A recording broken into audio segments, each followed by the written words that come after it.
All right, you're still on to the Decision 2023 studio on TVC. And here in Lagos, we've been bringing you up to speed with developments across the country. But however, we've been at the National Collation Center of INEC that has been taking place or holding at the International Conference Center. And there has been a readout of results from various states. We've heard Kwara State, we've heard Osun State, we've heard Ondo State as well. And they're on recess now, on break. They'll certainly come back shortly. All right, this is where we wrap up for now. I am Mike Kokwache, but we'll be handing over to my colleagues in Abuja, Nifemi Oguntoye, as well as Precious Amaju. Gentlemen, it's good to see you all there, gentlemen of the press. Good morning or good afternoon. Absolutely. How is it going there? Gentlemen, Mike. Oh yeah, because the point there is in the press there is no lady, so in the media there is no male or female. Thankfully, that is coming from a woman, so that we won't have a gender argument thereafter this. Absolutely. And I'm sure that was also captured. Gentlemen and ladies of the Day press. 2 of the National Collation here at the ICC. Mike? Yes, Mike. Yes.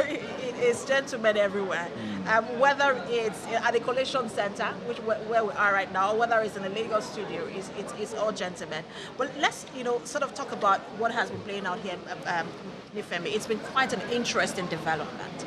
We've seen democracy at its best. This is how democracy works. This is what democracy is about. It's about elections. It's about free speech. That's right. It's about press freedom. It's about the rule of law. That's what democracy is about. And we've seen some elements of democracy play out here today at the Collation. It's been very dramatic because yesterday was quite peaceful, quite quiet. I think that's the right word to use, when we had results coming from Ekiti. But today, as soon as the first result came in, I believe it was from Kwara, we had some reaction from the party agents, particularly as to whether or not the figures were updated on INEC's IREV portal, and also the procedure with which the state collation officers were going to collate, announce those results and have it collated here in Abuja. So there's been quite a number of back and forth, but INEC was very clear to say that the law doesn't require that collation be done on the basis of results uploaded on that portal, but on the basis of results collated at the ward level, the local government level and the state level. And that's precisely the figures that the SEOs have brought here. So I think that is clear. But one thing that the INEC chairman has also said is that he's going to give them some time, particularly the party agents, to be able to go through these figures and make their reactions. So some of the party agents are alleging discrepancies in the figures from some states. They also contested the very first state that was brought in here yesterday, which is Ekiti State. That's right. But and they are talking about issues around overvoting. But the INEC chairman for Ekiti State, the INEC chairman did stress that the number of accredited voters was different from what some of the party agents were reeling out. Exactly. But he also, like you rightly noted, said that look, some of these figures should have been contested at the local government level and not here. But again, like I said earlier, democracy is playing out here. Every party agent is allowed to make observation, and then the INEC chairman is also allowed to react. And they have made the observation concerning some of the results that have been posted here today. Let's also mention that whilst it was just Ekiti State that was the results were being announced here yesterday, 3 more states have now come in. We've heard from the Kwara collation officer, we've heard from the Osun State returning officer, as well as Ondo State returning officer, 2 from the southwest. So far we have 3 from the southwest and 1 from north central. 4 have been collected, 32 more states to go, plus the FCT.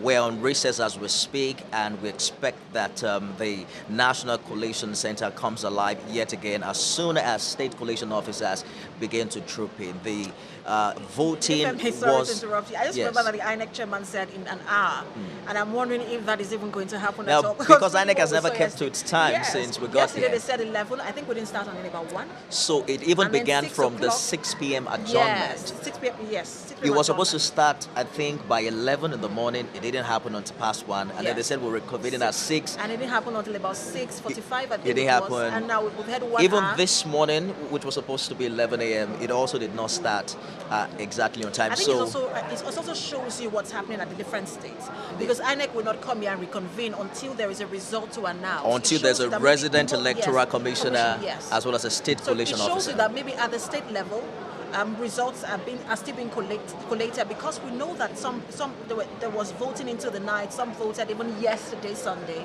Results are still being collated as we speak. I know we've had our eyes. Lagos just concluded. We had our eyes on Lagos. We had our eyes on some other states around the country, where we were actually showing. TVC News was actually showing, those collation centers as it was happening. As it was happening. We have the state collation done already in Lagos, which TVC News aired earlier. Back here at the National Collation Center, the idea of this is to ensure that all of these figures are brought to the center. And we heard from the INEC commissioner saying yesterday that it has to be done physically, even though the bone of contention has been the IREV, and particularly why do we have the electronic transmission in the Electoral Act, and why is that not featuring at the National Collation Center? Well, INEC is saying that indeed is for transparency and accountability, and it wasn't really meant for the collation here. But there's a provision. INEC had also put out a statement earlier. I know you wanted to mention the provision, but just to mention that INEC has also put out a statement earlier on its Twitter handle, Indeed, where it said that there was an update between the time it was used for the off-cycle elections and now. There was an update that was being carried out, and perhaps that had created disruptions. That's right. But that it is being fixed. But I'm not sure some party agents are agreeing with that statement. Some of them have said, look, how long does it take for you to fix the IRF? And who are those fixing? Are there no engineers from this country? And so again, you see INEC trying to say, look, this is the challenge we're having.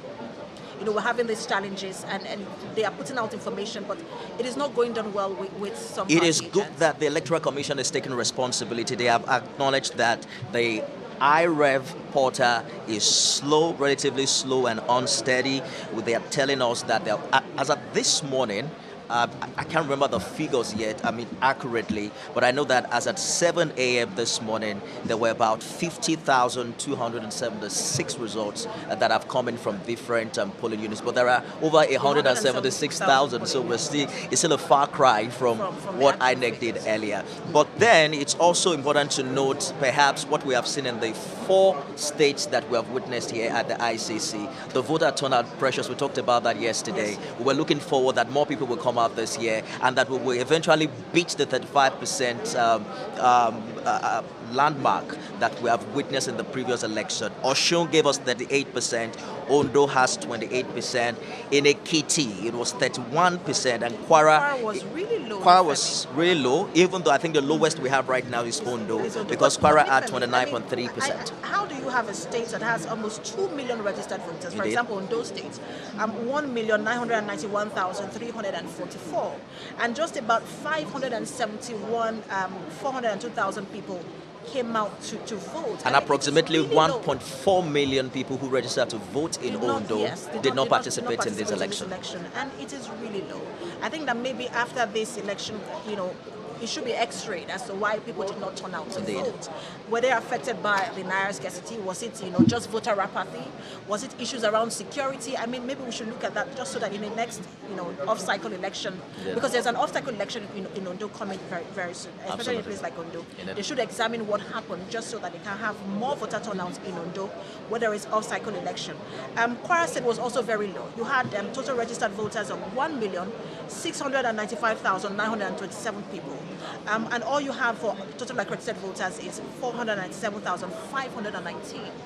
Really, really, really low. Not even up to 500,000. Not up Again, to in Kwara, we're looking at over 1 million registered voters who did not participate in this election. And, in the years and the days leading to this election, this was a major talking point. The fact that we haven't had majority of Nigerians, majority of registered voters deciding who wins the election. Absolutely. We've only had majority of those who came out to vote.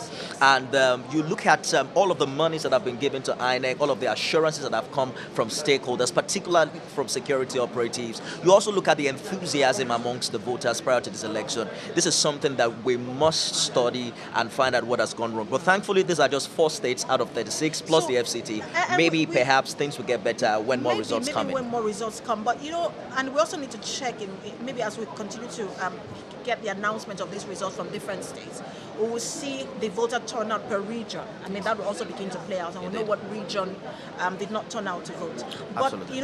as we also look at this, we talked about enthusiasm before and after the election. And we keep talking about enthusiasm, but it just seems as though the enthusiasm is not reflecting in the number of people who have turned out to vote. And we also probably need to get data as to the demographic of people who actually turned out more. And we're having more young people turn out and less elderly people not turn out, and we need to figure out why.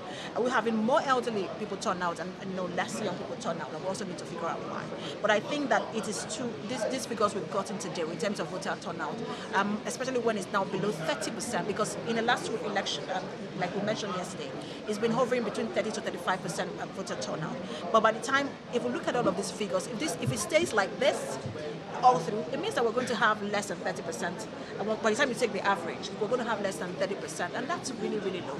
We're hoping that as more states come in, we'll have more voter turnout in the Absolutely, and we need to also begin to look at the factors responsible for this relatively low turnout, particularly when you look at all of the, social media engagement that preceded this particular election, and then you wonder, did those who were talking about this election actually took their time to come out? If they didn't come out, why didn't they come out? And government should be encouraged, because INEC has prided itself as organizing one of the biggest elections in Africa. That was the theme for this election. We have 7 million, 93 million registered voters. Indeed. And 87 million people have collected their PVCs, larger than, I mean, there was just the euphoria of, look, when you put all of the West African countries together. It is termed the biggest election in Africa. In Africa, yes. INEC says that those who have registered to vote are more than all of the registered voters in West Africa put together. But when you now begin to scrutinize it a bit further to find out the total vote cast, the total accredited voters, perhaps those figures may not be accurate and I think after all. The question then would be, is it as big? Are we saying that, look, we're comparing, how big our election is to the number of registered voters, or the number of registered voters, or we should be comparing it to the number of, accredited voters? Indeed, and because those who registration took a long period of time, not just for this year. Yes. It's you can trace as far back as the past 12 years thereabout. It matters those who are coming out. And it also matters the total number of vote cast in this election, because you need to compare it, for instance, with the population of Nigerians, and then you want to wonder whether or not the winner of this election really gets the majority of vote from majority of Nigerians. And I think your election is only as big as your total, your accredited voters, not your registered voters. Indeed. And we also need to begin because the projections coming into this election, when you look at the buzz, the engagement, people who were talking about the election, people who were talking about INEC, talking about their preferred candidates, people were already saying, look, we're not going to have less than 45% of voter turnout. Those who even rated it as low as 40%. Indeed. But it doesn't, this is preliminary, this is just 4 states. We still have about 2 states coming in and the FCT. Hopefully it gets better. But if we're going by these states, it's not even close to 40%. And it means that it's even lower than previous elections. And we need to find out why it is. A lot of attention is now being turned to how INEC has fared in this election, particularly here at the ICC, where we have had some party agents who are quite concerned about the figures that the state collation officers are bringing. They are asking specifically if these figures have been uploaded on INEC's portal before coming here. INEC has responded by saying, well, the Electoral Act is clear as to what figure to use. Each SCO and REC must come here physically with the figures that have been collated at their state level, and that's exactly what INEC is going to use. But I also know that within that act, there is a provision to use the uploaded figures in case something goes wrong at the at this level. But the good thing is, perhaps when you now consider the provision or the exception that the INEC chairman has given to this proceeding, asking party agents that they can now vet these figures, that they're going to have some minutes to react, it might take us a little longer to hear officially from INEC. One of the things that they are also saying is that the state returning officers must declare that these figures have been uploaded to the IRF. Whether they have been uploaded or not, it's one thing, but the point here is INEC has also said, maybe that's the major point that INEC has made as regarding this, that we contest these things at the state level. INEC will continue to react.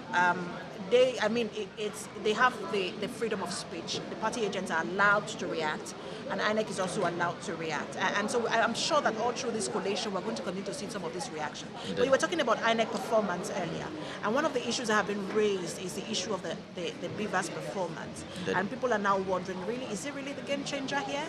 Or do we have a technology that is a game changer?